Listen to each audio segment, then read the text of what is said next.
I had a conversation, right, with an old friend of mine, and we were talking about Wilder, Deontay Wilder, and at the beginning of this conversation, he felt like Wilder's stock had dropped, and he was like proclaiming this, like, man, I feel bad because Wilder's stock dropped, and I remember listening to this, I'm like, have you lost your mind? Wilder's stock has not dropped. Stock has skyrocketed. But I think that the disconnect comes from a lot of us are just like nerdy casuals. Like, I don't proclaim to have a top 10 greatest boxers list of all time because I don't know enough about boxing. I'm just very into it, but not on a level where I can tell you stats and whose record is what or who's it. Like, I can tell you almost like I know Tony Gwynn's batting averages, his highest batting averages. I know Pete Rose. I think he had a 292 career batting average or something like that. I know he had like 4,256 hits in his whole career.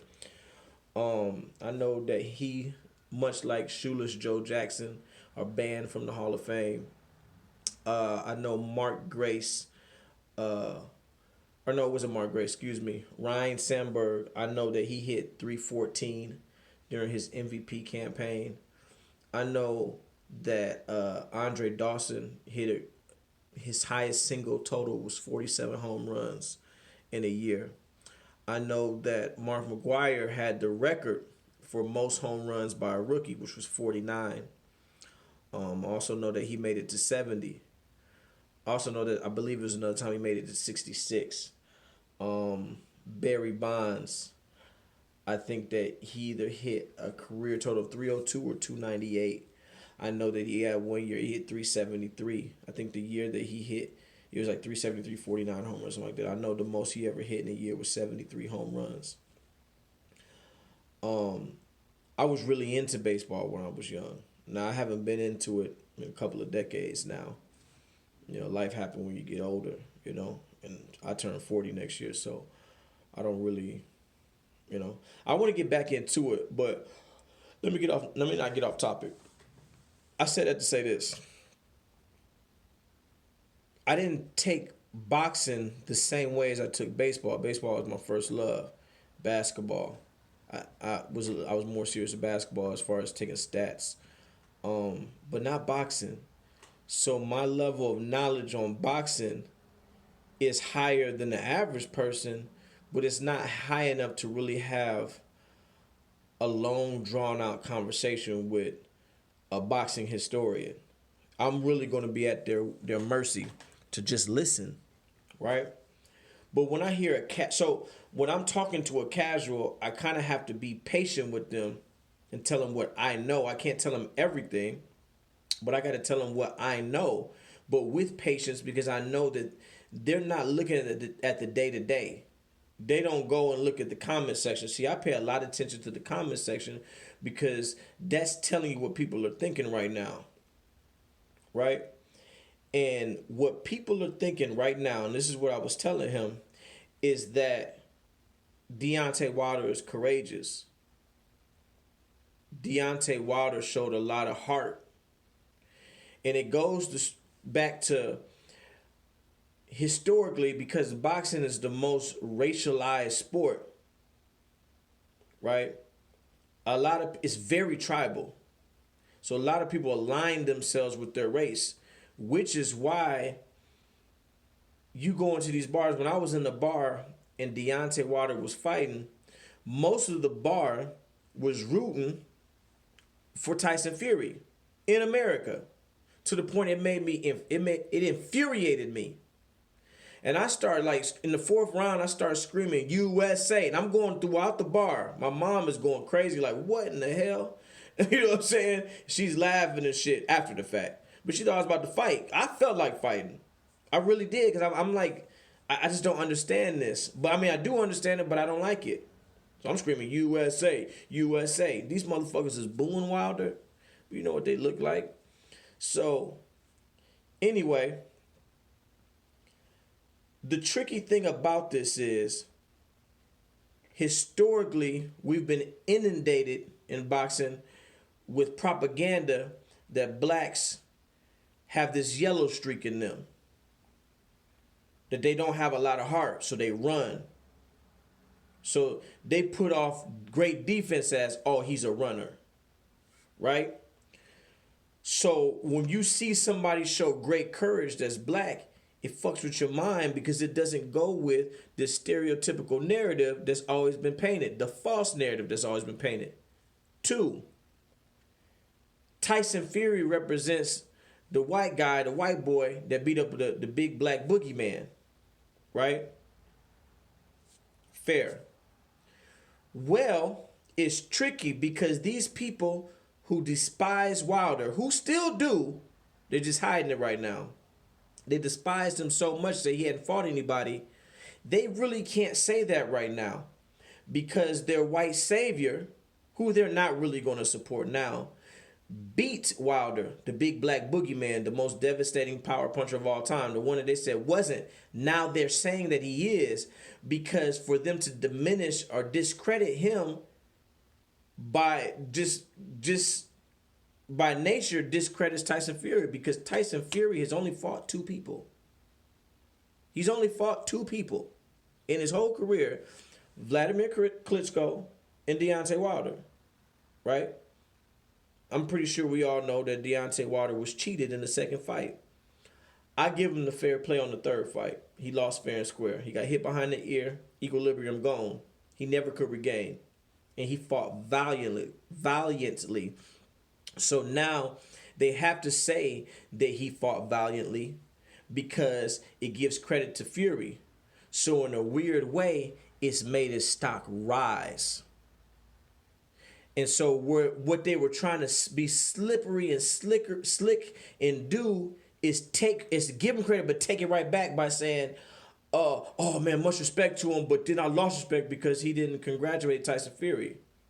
So Wilder, I noticed he pulled a hell of a chess move and released a statement. See, my mom taught me that if it's not on paper, it didn't happen. That's what she learned working for the state. We used to call her the paper trail king. So it's on paper. So really he got away with it. He didn't want to show him his respect. He didn't respect him. And I don't blame him. But on paper, he showed he congratulated him. It's documented. So it takes the excuse out of that. So you have to fuck with him. But even though you secretly still want him to lose, but you know he's devastating, because you have to admit that he's the most devastating puncher to give your white savior credit. The same white savior that you're not going to watch fight another white dude in Usyk. You're not going to watch it. Who's going to watch it? Foreigners will. Americans aren't. Right? So what I told him, I said that Deontay Wilder is still the biggest name in boxing. Why? Because before Tyson Fury fought Deontay Wilder, he fought Otto Wallin. Do you guys know how many tickets were sold to that fight? Go look it up. If I'm not mistaken, and correct me if I'm wrong, I think 4,900 people showed up to that fight. And, or was it 4,400, 49, something like that. And 2,500 of those tickets were comps. They were given. He only sold like 2,000 tickets total in America. He's nobody. His name in America is by beating up the big black boogeyman. It's just a fact. I seen it with my own eyes how people were cheering for him in the bars and booing an American hero that literally fought for the country and got a bronze medal. I mean, this is irrefutable. So, and a lot of these people who were going for Tyson Fury are the same ones saying that Colin Kaepernick was unpatriotic for kneeling before the flag, right? But for some reason, they're still patriotic, even though they're going for another country. Let me not get off topic. So I said that if Deontay Wilder fights right now, he's still gonna get 20, 30 million to fight. Period. He tells me, my friend tells me, I feel he felt that Floyd Mayweather fucked up the game and nobody ever get Floyd Mayweather money. And I said, yeah, they will. Deontay and Tyson Fury can get Floyd Mayweather money, and I can tell you how. If Deontay fights, what's his name? Andy Ruiz, come springtime, Cinco de Mayo or Juneteenth especially, that's a huge fight. That's another $30 million, $35 million fight. Mexicans is going to show up. It's black versus Mexican, Mexican versus black. You always get your biggest fights for that. And on one of those holidays, especially if you get it on the Juneteenth, the Mexicans are going to support Andy Ruiz. They can bill it as former champion versus former champion who's fighting to get another shot at undisputed. Meanwhile, Usyk gets his little rematch with Anthony Joshua. Assuming I would be rooting for Anthony Joshua, but assuming Usyk wins. In the meantime, Tyson Fury, I don't know if he fights again or he just takes some time off, but he fights the winner of that fight. We'll just assume that it's Usyk, right? Let's say Deontay Wilder knocks out Andy Ruiz in devastating fashion. His next fight, he fights the biggest the biggest fight in boxing, which is, we know, is Wilder versus Joshua. Everybody still wants to see that fight. Let's say he knocks out Joshua in devastating fashion. Let's say Tyson Fury beats Usyk. Right? Now the things are rumbling. Now it can be portrayed, especially if before he knocks these people out in devastating fashion, if Wilder shows some new wrinkles in his boxing skill, if instead of only boxing well for 2 or 3 rounds like he did last time before he got his equilibrium knocked out, he does it for 4 or 5 rounds the next fight, and then he does it for 6 or 7 rounds the next fight. Then it can be billed as if Wilder has become a more complete fighter. Right? Maybe he deserves a 4th shot. Because remember, Marquez got a 4th shot at Pacquiao and knocked his ass out. So then they fight another fight. So then maybe Tyson Fury might fight a Dillian White. Maybe he stomps him out. Or maybe he fights Anthony Joshua. So then they can compare who did what against Anthony Joshua, because Tyson Fury versus Anthony Joshua in the UK is still a big fight. Meanwhile, Deontay Wilder fights another big name. Maybe he fights Big Baby Miller. Sparks them out.